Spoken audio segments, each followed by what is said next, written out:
السلام علیکم، welcome to my channel آمناز اسٹوریز۔ تمام ویڈیو اپڈیٹس کے لیے آمناز اسٹوریز کو سبسکرائب کر کے نوٹیفیکیشن کے لیے بیل کا بٹن آن کر دیجیے، شکریہ۔ پہلے زمانے میں محبت یوں تھوک کے بھاؤ نہ بکتی تھی کہ آج فلاں سے ہوئی اور کل وہ ذرا رخ پھیرے تو فلاں سے کر لی، اور نہ ہی ہر دوسرا اس کا شکار نظر آتا۔ یہ کسی مرض کی طرح ہوا کرتی تھی، جیسے کہا جاتا ہے لو فلاں کو کینسر ہے، اسے تو کالا یرکان ہوا پڑا ہے۔ ٹھیک اسی طرح اگر کوئی کسی کی زلف کا اسیر ہوتا تو اسے بھی حیرانی سے ہی دیکھا جاتا۔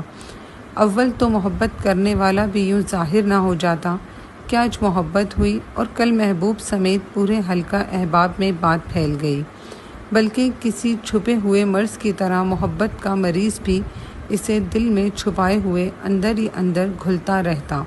پھر اچانک عقدہ کھلتا اور لوگ کہتے لو ابھی تو بھلا چنگا تھا۔ کہیں یک طرفہ محبت تو یوں بھی ختم ہو جاتی ہیں کہ محبوب ہستی سمیت کسی دوسرے فرد کو علم ہوئے بغیر عمر تمام ہو جاتی تو کوئی مرض بڑھتے بڑھتے جب جان لیوا طور پر ظاہر ہوتے تو علم پڑتا۔ ایسے ہی وقتوں میں فراز کسی کو دل دے بیٹھا۔ خزاں سے بہار میں دھیمے سے سرکتے موسم کی وہ خنک آلود صبح تھی۔ سورج کی بڑھتی زردی میں اجڑے درختوں پر نومولود کونپلیں سر اٹھانے کو تھیں جب وہ گھر سے نکلا۔ صبح دھیرے سے دوپہر میں داخل ہوئی۔ جب سائیکل پر 12ویں جماعت کا پرچہ دے کر گھر لوٹ رہا تھا کہ اچانک وہ کہیں سے سامنے آ گئی۔ جلد بازی میں رکنا تو محال، الٹا بڑبڑاہٹ میں رفتار تیز ہو گئی، جس کی وجہ سے سائیکل کا پہیہ اس کی ٹانگوں پر یوں لگا کہ وہ دوہری ہوتی ہوئی چند قدم دور اچھل کر گری۔ اندھے ہو کیا؟ نقاب سے چہرہ تو نظر نہ آیا، لیکن اس کی آواز دل میں یوں اتری کہ فراز میاں اتنا بھی نہ کہہ سکے کہ موصوفہ غلطی تو سراسر آپ کی تھی، مبہوت ہوئے بس غوغا ہی کر پائے۔ اس کے ساتھ موجود ہمجولیاں کھلکھلاتی ہوئی اسے اٹھا کر چل پڑی۔ فراز میاں چپ چاپ گھر آ گئے۔ آتے ہی چارپائی پر لیٹے وہ منظر یاد کرتے، کسی ریل کی مانند بار بار پیچھے کر کے دیکھتے۔ ارے فراز، کیا ہوا؟ کب سے آ کر لیٹے ہوئے ہو؟ طبیعت تو ٹھیک ہے؟ آج کھانا بھی نہیں مانگا، بہن کو تنگ نہیں کیا؟ اٹھو، اٹھ کر کھانا کھا لو۔ اماں کھانا لے کر چارپائی کے سرہانے کھڑی نبض ٹٹولنے لگیں، پھر ماتھے پر ہاتھ رکھ دیا۔ جی اماں، میں ٹھیک ہوں، لاؤ کھانا۔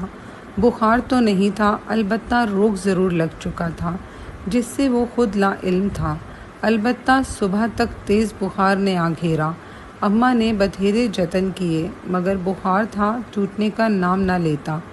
بخار جاتا بھی کیسے؟ مرض کچھ دوا کچھ ہو تو مرض گھٹنے کے بجائے بڑھتا جاتا ہے۔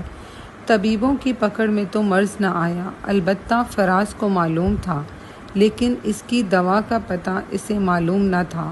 اتنا شکر کہ جس دن یہ سانحہ ہوا وہ فراز کا آخری پرچہ تھا۔ 4 دن پڑے پڑے اسی بخار کی حالت میں سائیکل اٹھائی اور نکل کھڑا ہوا۔ اماں چیختی رہ گئیں، مگر اس نے ایک نہ سنی۔ اسی وقت اسی مقام پر آ کر سائیکل کے بریک خود بخود لگ گئے۔ ٹھیک کچھ وقت میں کچھ لڑکیاں آتی دکھائی دیں، لیکن نقاب میں سے کسی کو نہ پہچان پایا۔ لیکن وہ آواز اس ٹولی میں سے ضرور آئی۔ پیچھا کرنے کی ہمت نہ تھی، سو واپس گھر آیا۔ کہاں چلا گیا تھا؟ اپنی حالت کا کچھ احساس ہے؟ بے وقوف! بولتے بولتے اماں نے جو ماتھے پر ہاتھ رکھا تو ٹھٹک پڑی۔ بخار تو نہیں ہے، شکر میرے اللہ۔ چلو اب کھانا کھا لو۔ ہاں ہاں لاؤ اماں، بہت بھوک ہے۔ اتنے دنوں بعد آج ڈٹ کر کھانا کھایا، اور پاس کھڑی اماں چپ چاپ آنسو گرائے جاتی۔ پھر اگلے 4 روز کا یہی معمول رہا۔ وہ اس کو پہچان تو نہ پایا، البتہ ایک نقاب جو اسے گھورنے لگا تھا اس پر اسے شک ضرور ہوا۔ اور پھر ایک دن جب اس نقاب پوش نے وہی لباس زیب تن کر رکھا تھا جو حادثے کے دن ٹکرانے والی لڑکی کا تھا، تو فراز کے لیے گویا عید تھی۔ اس پر جب اس کی آنکھوں میں کچھ خاص چمک دکھائی دی تو تمام خوف بالائے طاق رکھ کر دھیرے دھیرے اس کی ٹولی کے پیچھے چل دیا۔ کچھ دور چل کر وہ ایک لڑکی سمیت ٹولی سے الگ ہوئی اور ایک گھر کے دروازے پہ رک گئی تو وہ بھی قریبی کریانے کی دکان پر کھڑا ہو کر ٹکی گولی لینے کی اداکاری کرنے لگا۔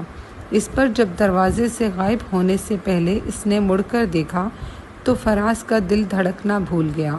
دو دل ایک نہ نظر آنے والی تار سے جڑ چکے تھے۔ گویا فراز نہ جانتا تھا اس کی محبوب ہستی دکھنے میں کیسی ہے، لیکن اسے چندہ پرواہ نہ تھی۔ اے بھائی، کیا لوگے، کب سے یوں کھڑے ہو؟ کریانے والے بوڑھے نے نحیف آواز میں کہا تو وہ جلدی سے کچھ گولیاں لے کر نکل دیا۔ 3-4 دن اس کے گھر کا پہرا دیا تو ایک دن اس نقاب سے جھانکتی آنکھوں میں سرزنش تھی۔ پھر اس کی چادر سے کوئی کاغذ گرا جو فراز نے لپک کر اچک لیا۔ جلدی سے گھر آ کر سائیکل دروازے سے گزارتے ہی گراتا ہوا ٹوٹے پوٹے غسل خانے میں گھس گیا اور خط کھولا۔ دیکھیں، آپ ہمیں یوں تنگ نہ کیا کریں۔ ایک تو آپ نے ٹکر دے ماری اور اب ہمیں بدنام کرنے پہ تلے ہیں۔ پہلے تو ہماری سہیلیاں ہی سرگوشی کرتی تھیں، لیکن یہ جو آپ گھر کے سامنے ڈیرا لگانے لگے ہیں، کسی دن آپ خود بھی مریں گے اور ہمیں بھی مروائیں گے۔ خدا را ہماری آبرو کا خیال کریں۔ آپ بھلے آدمی معلوم ہوتے ہیں، شکریہ۔ خط تھا گویا قیامت کا پروانہ۔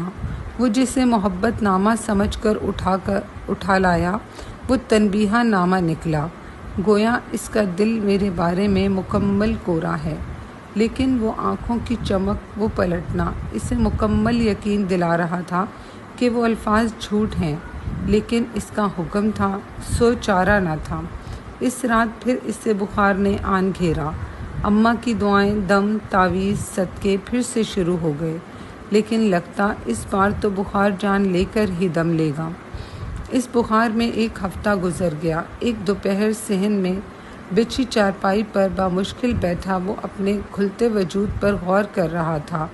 ہاں، کچھ دن میں اس کی خاطر ختم ہونے والا ہوں، جس کا نام بھی نہیں جانتا، اور نہ یہ جانتا ہوں کہ اس کے نین نقش کیا ہوں گے۔ بس ایک فکرہ، اندھے ہو کیا، 2 آنکھیں اور اس کا اپنی آبرو کی خاطر لکھا گیا خط۔ ان تینوں چیزوں کی خاطر میں اپنی اماں اور ابا کو عذاب میں ڈال رکھا ہے، انہیں مجبور کر رکھا ہے کہ وہ مجھے مرتا دیکھیں، لیکن میں کروں تو کیا؟ وہ میرا کچھ نہیں لگتا، یہ مجھ سے کہہ دیا جس نے۔ اسے مجھ سے محبت ہے، یہ میرا ذاتی خیال ہے کہ مصداق اسے یقین تھا کہ اس کی وہ التجا بھی محبت بھری لیکن مجبور التجا تھی۔ وہ اسے رد کیسے کر سکتا تھا؟ اس کی آبرو کی خاطر وہ چپ چاپ باہیں پھیلائے موت کا انتظار کرنے لگا۔ انہی خیالوں میں الجھا ہوا تھا جب دروازے سے ننگے پاؤں اور بہتی ناک والا بالائی لباس سے عاری ایک بچہ اندر آیا اور کوئی کاغذ اس کی جولی میں ڈال کر بھاگ کھڑا ہوا۔ ناتواں وجود میں اچانک توانائی آئی اور دوبارہ کمرہ خط نظر ثانی یعنی غسل خانے کو بھاگا۔ لگتا ہے آپ ہماری بات کا برا مان گئے ہیں۔ کافی دن ہوئے دکھائی نہیں دیے، آپ کی شکل سے تو ہم واقف ہی تھے، سو ڈھونڈ نکالا آپ کو۔ یہ مت پوچھیں کیسے، جان کر دکھ ہوا کہ آپ اپنا بالکل خیال نہیں رکھتے، ہماری خاطر بھی نہیں۔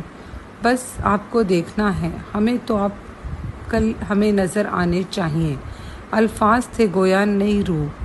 اگلے دن سائیکل لے کر نکلنے لگا تو اماں سامنے آن کھڑی ہوئیں۔ چپ کر کے بیٹھا رہے، حالت دیکھی نہیں اور نکل کھڑا ہوا۔ لاؤ بخار دکھاؤ۔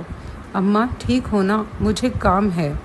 تیرا بخار بھی عجیب ہے، آتا ہے تو لگتا ہے بلا آ گئی اور جاتا ہے تو خاموشی سے نکل جاتا ہے۔ چل جا پرے، جلدی آ جانا، ابھی مکمل ٹھیک نہیں ہوا تو۔ ابھی وہ جا کر کھڑا ہی ہوا تھا کہ وہ ٹولی آن پہنچی۔